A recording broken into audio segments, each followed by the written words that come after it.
And yeah, Josh, make sure you record. Got it. I'm the one that forgot to record before. All right, here we go. People coming in. Good morning, everybody. Hello, everybody. How you doing? It's hot here in Georgia.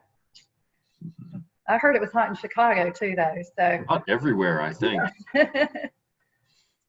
So I'm getting Facebook Live going, so everybody bear with us. If any of you guys saw my Facebook, we found a home for the puppy that showed up at our house. She was a sweet little girl, but we didn't need another one. We have plenty of pets at the farm. Well, rescues are hard to come by anymore, just to even adopt one. They're wow. Pandemic, yeah, they're going like crazy, which is great. Yeah, no, great. Yeah. Now, when you live on the farm, every now and then people tend to drop a puppy or two off. So let's see. We're live on Facebook, so welcome everybody that's coming on Facebook, and we're recording, so that's good.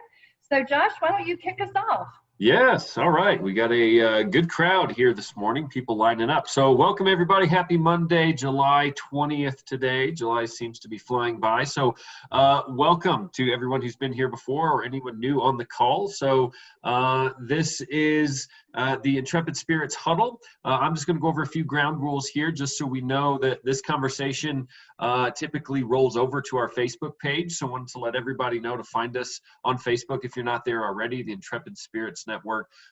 We will have the guests on there, and questions usually overflow to there, as well as networking and reaching out to people you may see on this call that you haven't seen or heard from in a while. So please, we encourage you to go over there and do that. If there are any questions, we'll be turning it over soon to our guest speakers of the week, James Lemons and Erin Walkow. So we'll be having a great conversation today. As they are giving us an overview and having a chat, please do put any of your questions in the chat box so we can ask them to our speakers either throughout the conversation or at the end. So please do list your questions. And with that said, I'll hand over to Dill and Susan.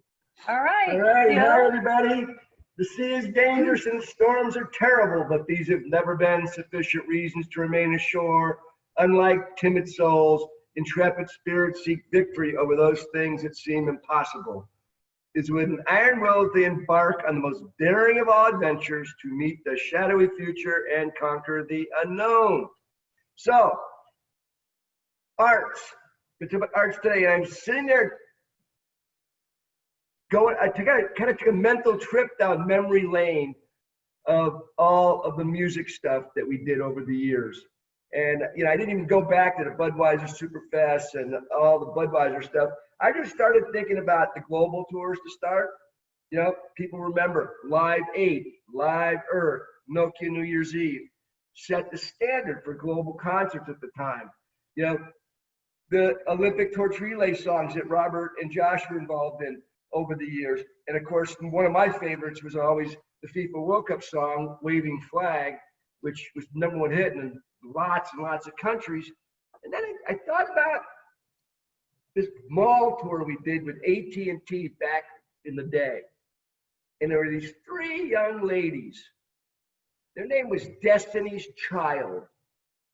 And I was, you know, thinking about Beyonce, and so, because there's a picture of her with the girls with the autographs to Susan and I. They said, "You think Beyonce would take your call, Bill?" I said, "Probably not." But, you know, the thing is that I wonder, you know, to go small to be big, I wonder who's going to get discovered on this Music World Cup project that we're kind of involved in. I think it's going to be interesting, very interesting, because arts, I think, is an amazing way for people to grow. And with that, Sunshine, it's all you. Great.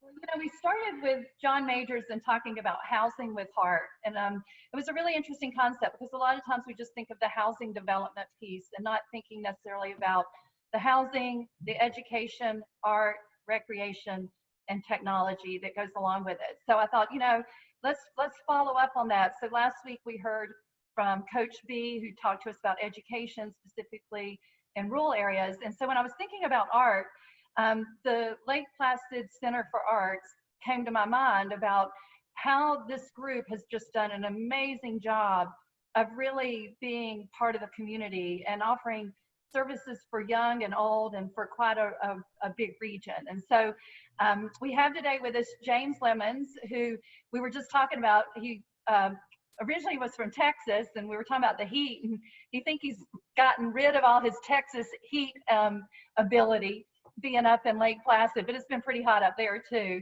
So James is the director of the Arts Center and actually has produced, I think, directed quite a number of productions. So he's getting to work his passion, which is always fun. And then Erin Walkow, she is from the Lake Placid Adirondack area, I think, right? Correct, Erin? I actually grew up in Pittsburgh. Oh, okay.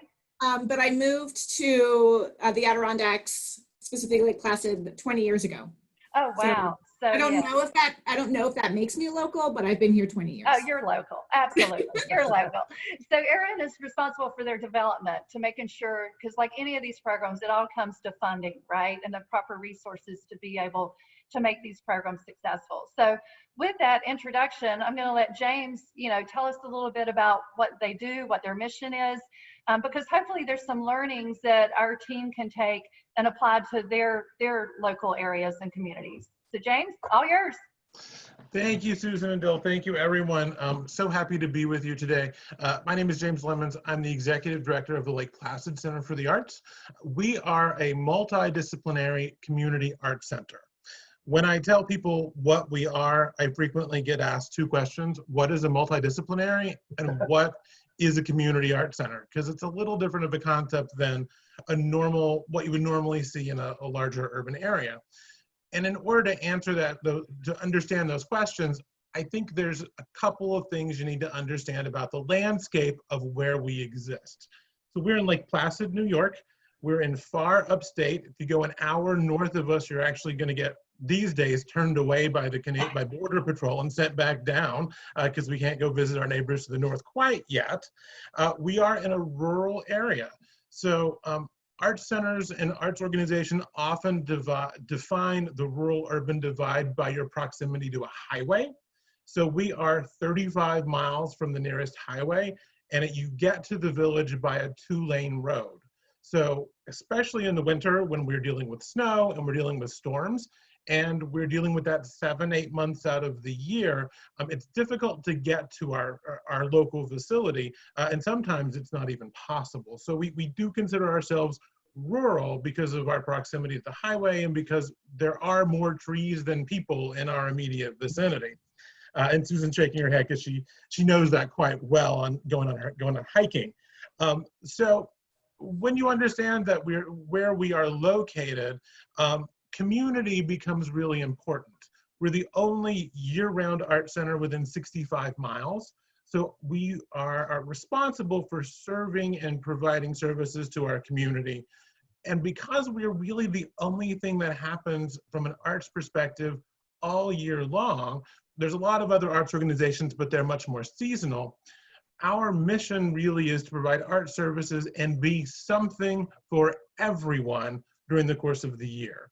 We really want to see everyone in our community, in our building, either at a workshop, an education class, at a performance, in the gallery, looking at visual arts, at least once a year. So when we think about what our mission-based programming is, we really try and run the gauntlet of providing something that everyone's really going to want to take part in. Now, multidisciplinary is the other half of that question.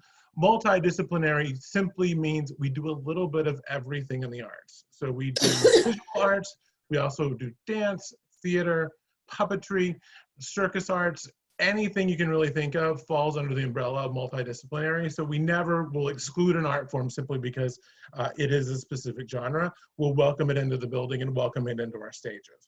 So we do a little bit for everyone with all of the arts. When you look at it, when you boil it down really simply. Now, I've been in Lake Placid not nearly as long as Erin. So I've been here about 10 years. I grew up in Texas. I was there for the first, I went to college in Texas, graduated, and then spent another decade there. I was running a professional theater company. So I was a producing house, which means we paid the actors, we paid the directors, we paid the designers, and we created the work for the stage there. After about 10 years, I decided that I wanted to see how the other half lived, because we were a small company, relatively small, always struggling for money, always trying to really hustle to fundraise. And I decided that it was time for the next step in the evolution, and I wanted to go from a relatively small organization to a really large organization and see what it was like to not have to raise that kind of money every year. So I moved to Florida for 3 years and ran about a $5 million theater company there in Sarasota. Managed a construction project, built 3 new theaters and 2 restaurants as a part of the theater company while I was there. For all of those who live in Florida, I think Florida is either for you or it isn't. I had aspirations of being a beach bum, of going to spend my weekends on the beach. And once I got there, I realized I didn't really care for the beach because I don't like the sand. So I traded the beach in for the mountains and came up north, where I've been ever since, and really, really happy about that. At the LPCA, we really look at 3 primary pillars of the organization. So we do our work in 3 buckets. One is arts education. The other is visual arts, and the other, which we consider the keystone of the organization, is the presenting series. So when we decide what we want to do in each of those pillars for the year, we take a look at our community context, and we also take a look at what our goals for the year is. Especially for the last 10 years, we've really also looked at what's missing in our local community and how can we help fill the gaps to provide a larger worldview. Now, if you've ever been to Lake Placid, you will understand that we are what we like to call ethnically homogenous. We all look kind of the same, and we all are from, we're mainly Caucasian. We all are European ancestry. So it's really important to us in each of those pillars that we highlight and celebrate works from around the world. And we bring people with different backgrounds and who don't look like us into the community every year so that we really share those experiences with our audiences and hopefully cultivate an appreciation and an understanding of different cultures. So when we look at our presenting series, which brings in about 45 performances over the year, at least 30% of those will be from a diverse background. And we really struggle to meet those, or not struggle, we really strive to meet those numbers every year because we feel that it's an important service to our community that we do so. We have 2 galleries on campus that serve the visual arts component. One, which is we call the gallery at LPCA, which is on our main campus, really works to highlight local artists and bring national artists to the area for multi-week exhibits that otherwise wouldn't be seen. So because of our rural nature and our isolated locale, a lot of our patrons and a lot of our community members don't get the opportunity to travel to experience the arts. So it's important for us to bring people to the Art Center that they can get to experience the arts locally in their community. So that year-round gallery does about 10 exhibits a year, including the local high school show, which we select from our high school community members, which is actually one of the best shows of the year and rivals the adult shows. Those high school kids really know what they're doing. They're really fantastic, as well as some of established artists from around the country. Now, we also, 5 years ago, opened what we call Gallery 46, which is a satellite gallery on Lake Placid's Main Street. So Main Street is a mile from our campus, and it's only a mile. And if you were in the city, I would say you're 3 avenues away from it. They're 3 avenues away from each other. But up here in the rural North Country, that mile is really, really long. So we don't get a lot of tourist traffic. We don't get a lot of people who are visiting the region up to the Art Center. So we decided one of our organizational priorities was to spread the word of what we do to people who are visiting. So we opened up a satellite gallery on Main Street as a 3-month experiment to see how it goes. That experiment kept getting extended by 3 months. Every 3 months we would extend it. After about a year, we said, you know what, we're probably going to just keep this. So we kept it. The goal of that is to help local artists through sales. So for every sale that we make down there, the artist that created that piece gets a commission. And over the last 5 years, we've given $500,000 to local artists strictly through commissions, which is amazing. We've had 3 artists be able to quit their day jobs and do art full time just through the work that they're doing in the gallery, which we're really super proud of. So that's really been an experiment that has actually changed the landscape of the visual arts world in our community. That last pillar is arts education, which spans a little bit of everything from after-school arts classes that we do for free to kids to bus-in performances where the schools will bus the kids to the venue and they'll see a show during the school day, to a pretty amazing adult arts education component that really has taken off over the last couple of months. Like everyone, when COVID struck us, we had to pivot really quickly as we couldn't, the mission of our organization is bring people together to celebrate and experience the arts. When you can't bring people together because it's not safe to do so anymore, we actually pivoted pretty hard into an online component. The visual arts platform really was the first thing we were able to get up and running after about a week. And since that time, we've actually seen a 500% increase in adult education for visual arts since then. And we're now averaging about 70 people per class online. The really interesting portion of that is 15% of those people are local or within a 45-mile radius. 85% are from other states and or countries. So we've really seen the breadth and the reach of the organization expand as we moved into the digital world, and really are so proud of being able to provide those artists with some salaries during the time when they normally can't work. Everyone acknowledges that for the visual artists, that's really challenging because most of their exhibits for the next 6 to 9 months have been canceled. So they're really struggling for sustainability. So we're really thrilled that arts education component has really been able to pivot into providing resources for our visual artists. Now, while we talk about those 3 buckets separately, just like that example, sometimes those buckets overlap, sometimes they pour into each other, and sometimes they mix. We're not an organization that believes in siloing, so that arts education component will bleed into the visual arts, and also when we have artists come in to perform, they'll also do master classes and education programs for the kids at the same time. So there's a lot of overlap between what we do and the services that we provide. COVID-19 also forced us to pivot in a lot of other directions. We do, as a part of our education program, have a dance school. We actually contract with a company out of New York City to provide the management and to provide the training for the students. So they send teachers up to us on 3 or 4 week rotating basis to teach all the classes so that the kids get professional dancers teaching them and doing their training. Of course, again, when COVID hit, we weren't able to get together in person in those studios. We still aren't today without really any guidance on when we're going to be able to be back in the studios together. However, we flipped to a virtual component, so all of our dance classes went virtually after about 4 days. So the kids are still actually keeping their dance training going, and we were able to keep all of our kids enrolled throughout the rest of the semester through a visual platform. It's very different learning dance in your living room as opposed to a dance studio. But the students did a really good job of pivoting and making the best of a really challenging situation. What we've also done is really rethought how we've had to approach those pillars that we talked about due to the pandemic. And also, how do we support our community and we support our artists? We did our first digital fundraiser in May. We called that Canvas to Community.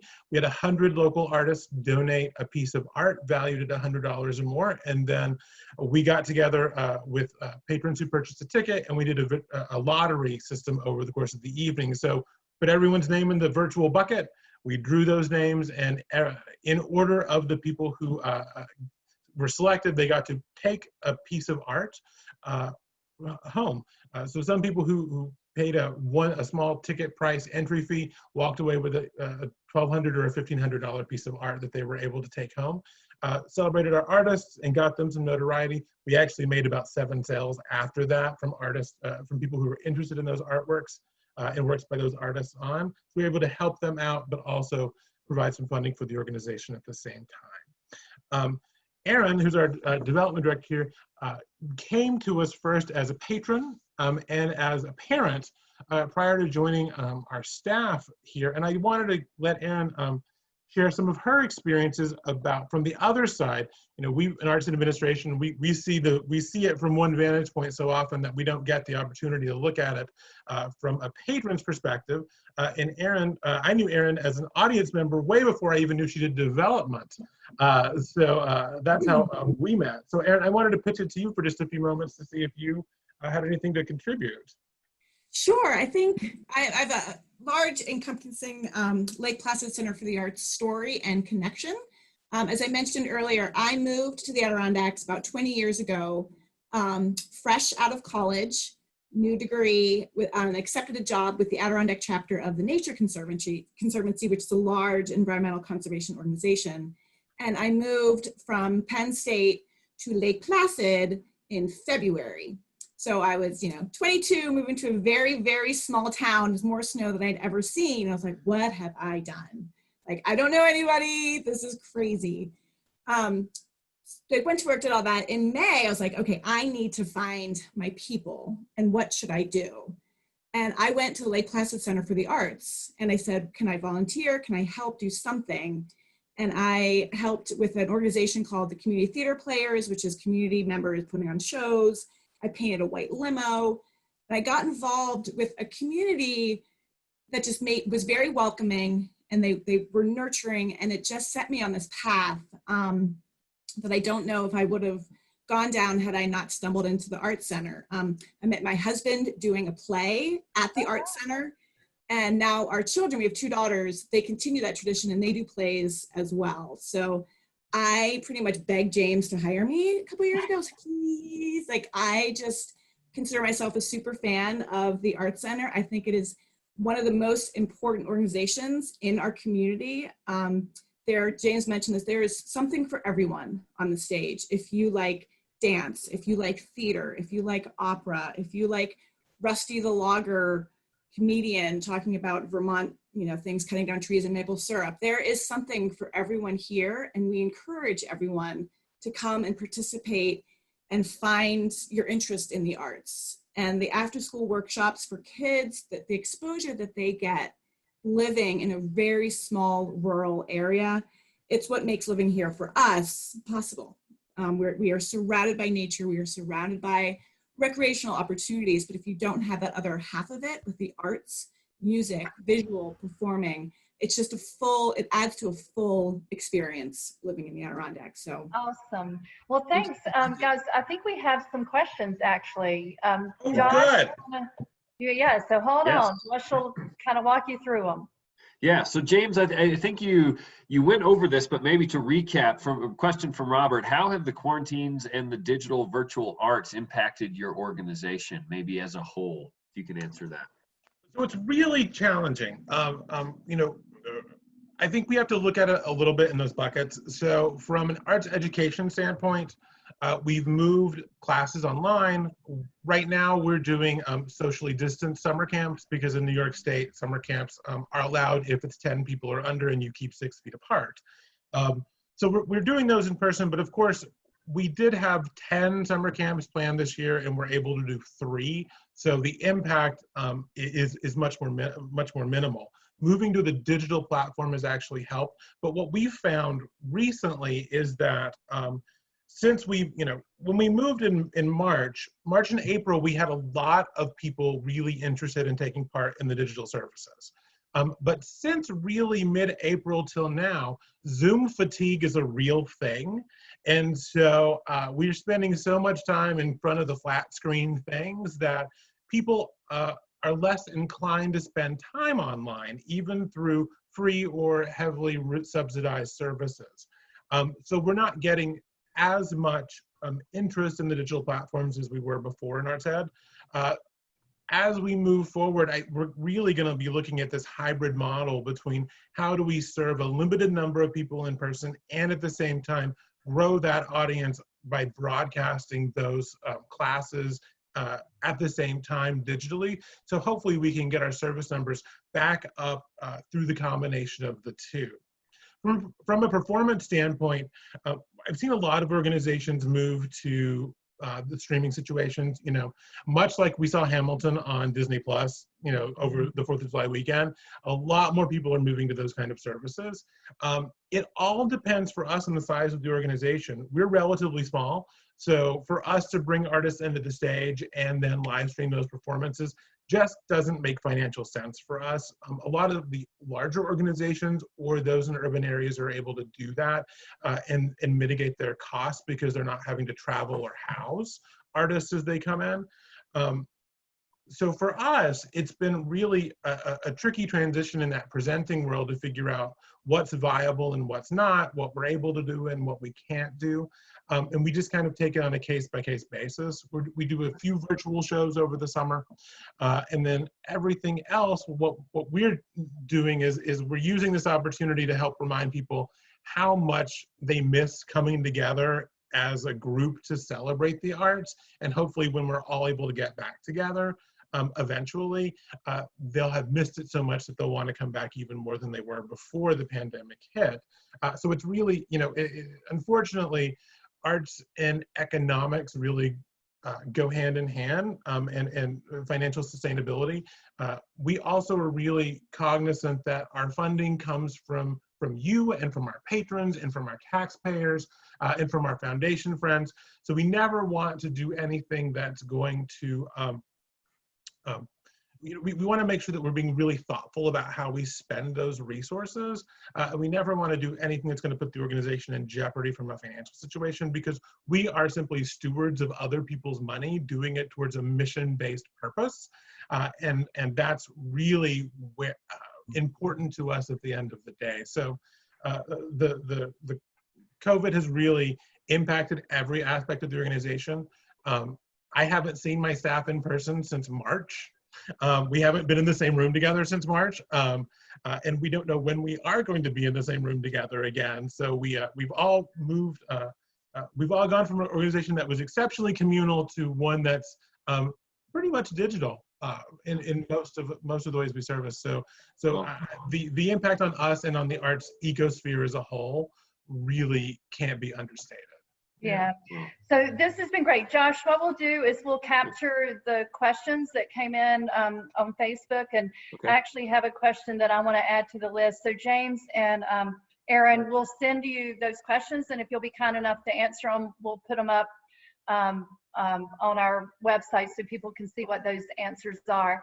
But thank you so much. And, I think the challenge is, how can we take learnings from groups like this, and for small towns like Ocala, Georgia, where we don't have the tourists, we don't have the second, third homes, we're not 5 hours from New York City. How do we make sure that we continue the arts in our areas and go and expose our young people to those arts? So I'm gonna pick your brain on that one, James and Erin, through my questions. So be ready when you get the email. So Dill, why don't you? I'll just finish up here real quick though. The cool thing in Lake Placid is that studio, 1 million people, pre-COVID, we'll do 1 million people walk down Main Street in Lake Placid every year. So to get the traffic, that's a fabulous idea. And yeah, the thought of the day, I don't want this to sound negative, but I found this from a good friend of ours, Coleman Ruiz, and it said, if you preach excellence and walk mediocrity, you're nothing more than a common liar. It was written by Justin Langer, a very famous cricket coach down in Australia. And it made me think, as we're all trying to walk in excellence during this period, it's a great challenge for us. The other thing I just want to mention for all the people that might be interested in the environment, in Lake Placid, we're going to hold the week of August 24th, Paul Smith College, Northwood School, a water week with some world famous water experts talking about what the watersheds of the world might look like.